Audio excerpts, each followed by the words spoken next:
big round love. Taking you back there a little bit. Yeah, what a tune, though. What a tune. Lovely laid back. Are listening to Culture Night Radio. We're live from Sort Design on Hill Street. In the heart of the beating cultural heart of Belfast right now. Things are really starting to kick off. We're getting lots of crowds and people walking past.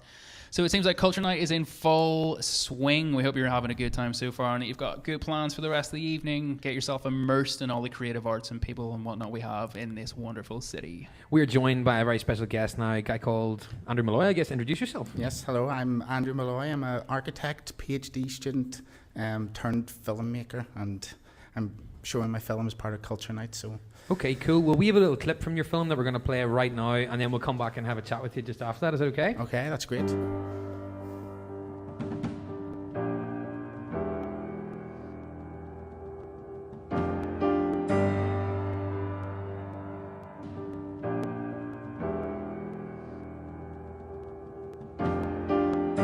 May your bulletproof knickers drop like rain, and your church spires attain a higher state of grace.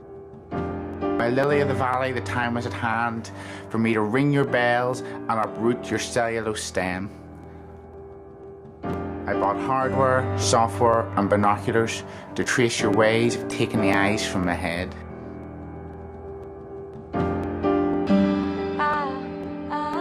And none of it worked. You've been coming to your head for too long. Aircraft prick the veins of your rainbow as they shoot you in soft focus to trace the tram lines of your cellulite skin. But with the grace of a diva on a crackling screen, you never stared at our cameras. You're forever getting out of hand. Once in school on a grease-proof page, we had to trace the busts and booms of your body. And I was ashamed to have mine in because it lacked what my dad called grace. And I wish I was the centre of a raindrop that's falling on your head, the keys to your handcuffs, the drug that could reconjugate your head. For Belfast, if you'd be a Hollywood film, then I'd be Grace Kelly on my way to Monaco to pluck the stem of the Maybell with its row of empty shells, its head of 100 blinded eyes. I would finger your trace in that other city's face and bite its free hand as it fed me, or tried to soothe the stinging of your rain.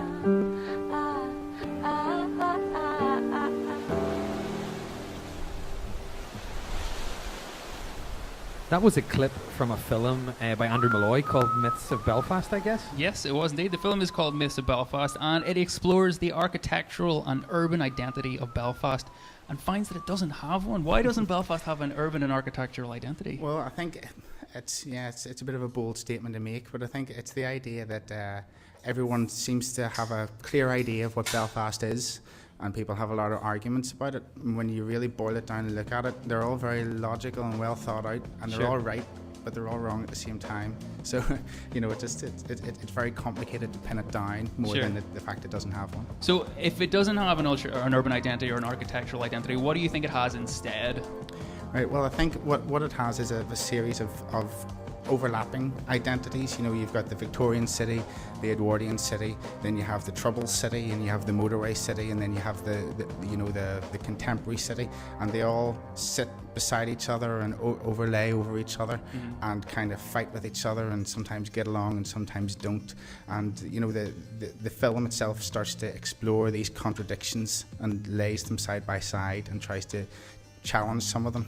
Okay, so rather than having sort of one overarching identity and it's made up of a kind of a melange of several different ones. Yes, yeah. Well, if you walk from Queens to North Belfast, you'll walk through, I think, about 6 or 7 different cities. And it's not something that's unique to Belfast, but I just think when people try and pin down what Belfast is, then troubles, arguments start to emerge. And that's the poem that you heard by Alan Gillis. It starts to talk about that, about the problem of trying to create a map of Belfast that allows you to totally understand it. Sure. And just the absolute abject failure at trying to do something like that. How fascinating. An expertly delivered poem. I assume that was you as well. That delivered that poem. Yes, it was. Yeah. Expertly delivered, I might add. Thank you very much. I guess one of the questions I had is, how does an architect, PhD student, end up becoming a filmmaker? Yeah, well, I always, when people call me a filmmaker, I start to feel very uneasy because makes it sound like I know what I'm doing rather than just walking around the city pointing my camera at things. But I guess it's just a different sort of medium. You know, as an architect, sometimes you draw, sometimes you write reports, sometimes you make models, and it just depends on the information that you're trying to convey.